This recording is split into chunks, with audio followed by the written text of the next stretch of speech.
Hello everybody and welcome back to the Fortress of Solitude. Today we're going to be talking about Superman, the Kryptonite Spectrum Issue 1 by W. Maxwell Prince, Martin Morazzo, and Chris O'Halloran. The team behind the wonderfully weird indie book The Ice Cream Man take a crack at the Man of Steel in this Black Label series that looks to focus on Superman's greatest weakness, Kryptonite. It begins with Superman overseeing the extraction of some Kryptonite variants from a meteoroid passing close to Earth, using one of his Superman robots to collect the radioactive material. Prince kind of speedruns Superman's origins and power sets in these opening pages, presenting it kind of like a personal journal log of Superman's, and he's kind of reminding himself and of course the audience of who he is, and what his powers are. It also sets to remind people and introduce them to various types of kryptonite, most of which haven't actually been used in comics in a long while, apart from sporadic little one-shots here and there, especially from Mark Waid in his recent World's Finest issues. Here Prince gives us a bit of a rundown on green, then red, which makes Superman angry, black splits his brain in two, and gold kryptonite takes his powers away from him. The Superman robot soon returns to the Fortress of Solitude and reveals that the kryptonite chunk they found in space is made up of several new variants that they have never seen before, and the robots work at separating them out so they can properly identify the new types. However, all Superman can really think about was how Lex Luthor would be salivating at the thought of new kryptonite variants to use against him. As it turns out though, Lex is very well aware of the meteoroid containing the kryptonite, but doesn't understand how Superman managed to find it before he did. Dr. Hamilton reveals that Superman's robots simply beat them to the punch thanks to their satellites being slightly out of sync, and Prince sets up Lex here as the petty bitch hater version of the character,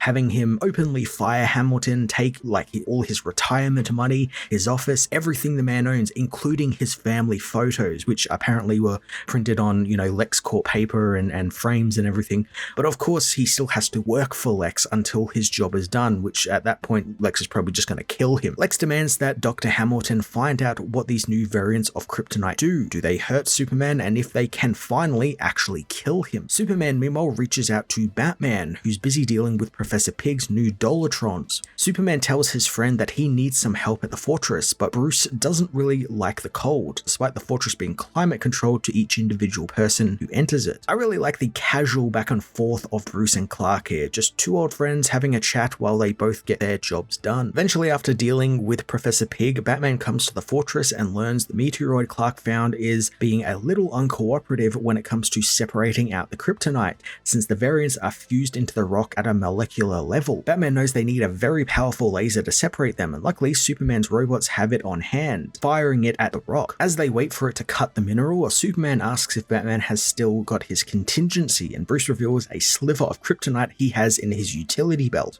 I like that while it's obvious why Batman has the kryptonite is to, stop Superman if he goes insane or something, Superman is still very unhappy that his friend has to carry around a weapon that could kill him, although Batman justifies it by reminding Clark that Lex has it stockpiled as well, but he only has this one little bit. I also just want to take a moment to talk about Martin Morazzo's wonderfully weird artwork for the book, which has shades of Frank Quitely's work throughout it. This, coupled with the dive into the more sciencey side of Superman and, hanging around the Fortress of Solitude a bit more than we usually do, makes me think this will be a nice companion piece to Morrison's All-Star Superman. Hell, in one of the panels we actually see Dr. Leo Quintum's technicolored coat from All-Star Superman, so the comparisons are there, and they're just wonderful. I just love the designs of everything in this issue, especially the Superman robots, which are usually depicted as either something like we see as Kellex, like an actual robot that looks similarly human, or you get the Superman robots that, usually just doppelgangers of Superman, but are robots. Here, they're just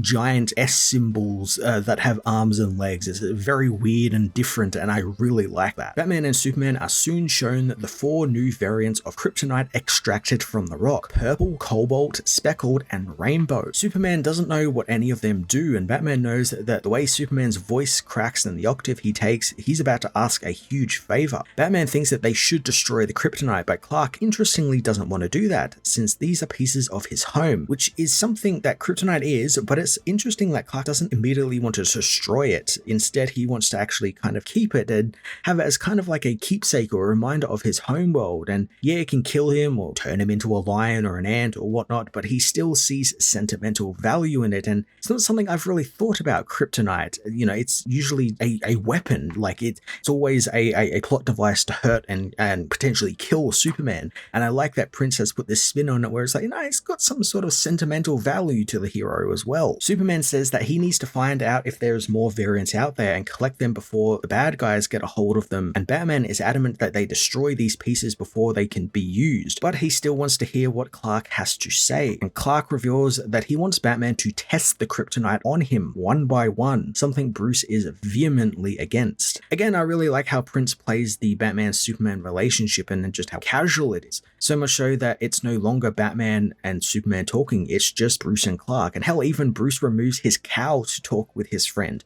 which is something you never really get to see. You know, he's always talking to him as Batman, and I kind of like that here he feels like he's in a safe space. He can remove his cowl and just kind of be a man around Superman. Clark says he needs to be sure none of these variants have horrific outcomes, like maybe one could turn him into a doomsday monster, and Bruce knows this is more than enough reason not to do these tests, but Clark knows that the tests would allow them to prepare for situations like villains somehow getting the variants themselves. Clark eventually convinces Bruce by telling him that the effect the kryptonite has on his cells is an intergalactic mystery, and who better to deal with said mystery than the world's greatest detective. Heroes get on with the test, beginning with purple kryptonite. Batman assures Superman that should he prove to be a threat after they begin infecting him, he'll do what is needed to stop his friend. Clark agrees and straps himself into a special chair, his robots wishing him luck as Batman exposes him to the purple kryptonite. Despite a scream of pain initially, Clark feels nothing has actually changed about him, but something very clearly has as he begins seeing and hearing Bruce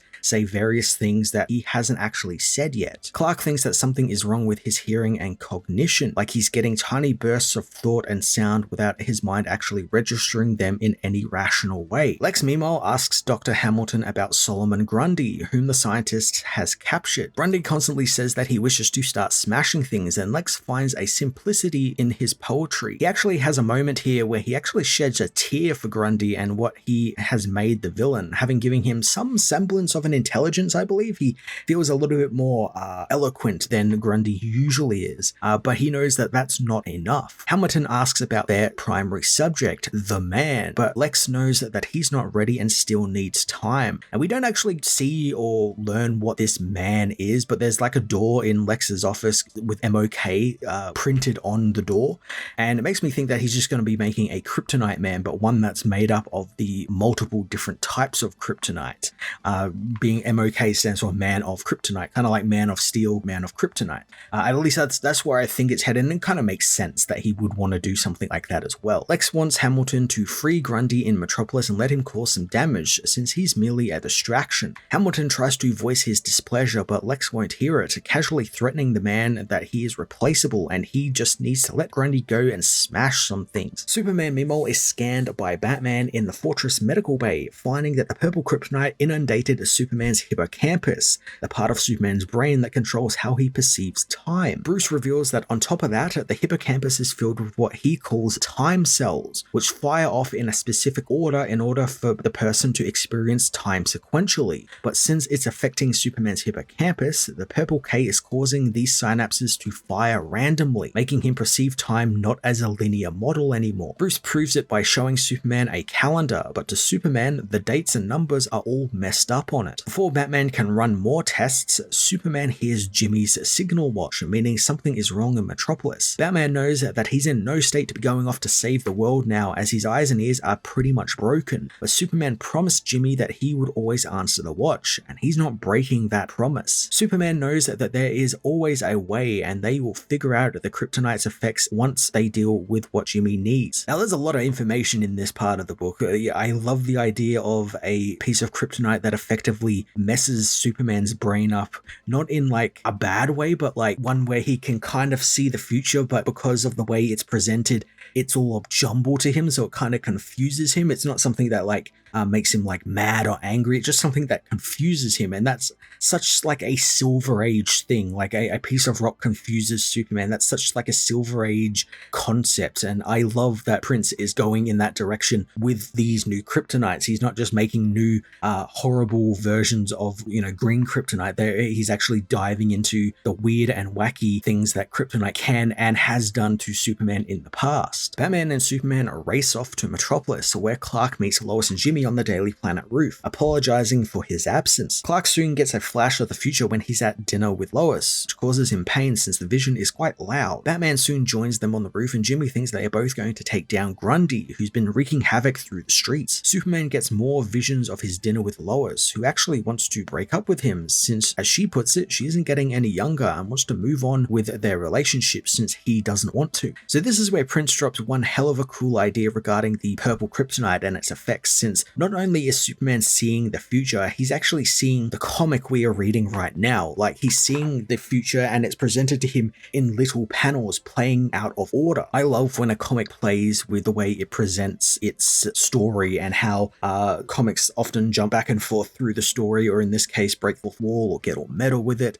It's always fun seeing how a writer and an artist tackle that in an interesting and new way, and so far Prince and Marazzo have not disappointed. Superman assures Batman that he will help him with Grundy and save the bystanders as they leap into action, and the fight is tough and is strange to Superman as he experiences it all out of order thanks to the purple kryptonite. Superman tries to reorder all of it in his mind, eventually focusing on the thing that Batman will tell him in 11 minutes, which allows him to save the kid from the falling clock, dodge a car Grundy throws at the heroes, and finally sock the villain right in the face. Prince and Marazzo really have to be applauded for how they have blotted this entire sequence out, since yes, it's confusing, and that's 100% what it's meant to be. It's meant to be confusing because Superman is also confused.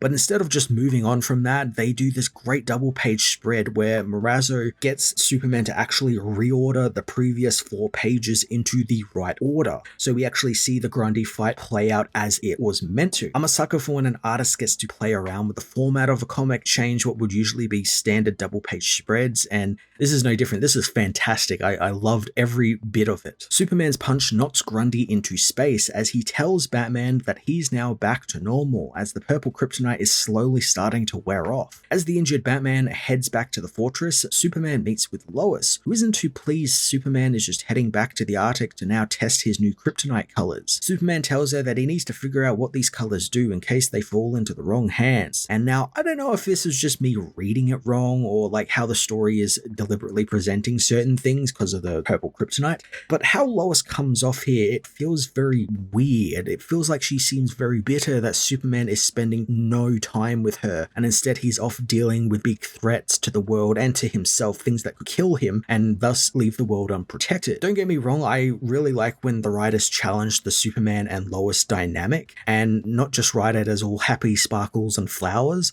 but her coldness just feels so out of left field, especially since we haven't had, the preview to the first part of this relationship. We don't know how long they've been together. We don't really know when this is in Superman's career either. All the characters here look a little older, so it's a little later in their careers, but it's never really laid out. And I guess maybe that's like the point, like you're not meant to really know when this takes place and it just kind of drops you into the story. But if you're going to do a story like this with Lois and like the relationship strain she's having with Clark and Superman, you kind of need that little bit at the front to sort of signal like where that's going, and we haven't gotten that. Again, this could be because of the purple kryptonite that we haven't seen that, and maybe we will get it in a future issue. Clark says that Lois deserves nothing short of happiness, promising to meet her for dinner later that night. Lex meanwhile figures out that Superman is testing the kryptonite on himself, something he's not very happy about, and he demands that Hamilton quadruple the potency levels in their new project, since he wants it up and running right now. Later on, back at the fortress, Superman is almost fully free from the purple kryptonite, and Batman is sure to take a sliver for himself, comparing its effects to something like Scarecrow would use on him. Superman isn't listening though, since he's seeing ahead in time to his dinner with Lois, who reveals to Superman that she wants to have a baby, and she doesn't want to wait around for him to decide when that's going to happen, since time is not on her side. Things get even weirder when Bruce snaps Clark out of the vision and reveals that the dinner he had with Lois was actually from the night before, and his breakup with Lois has already happened. So I feel like this was really kind of sped through and glossed over a bit, and again, as I said, we'll probably get more of this as the book goes on, and it'll kind of fall into like place what exactly is happening. But like to gloss over like Superman and Lois effectively splitting up, it seems that's exactly how I read it,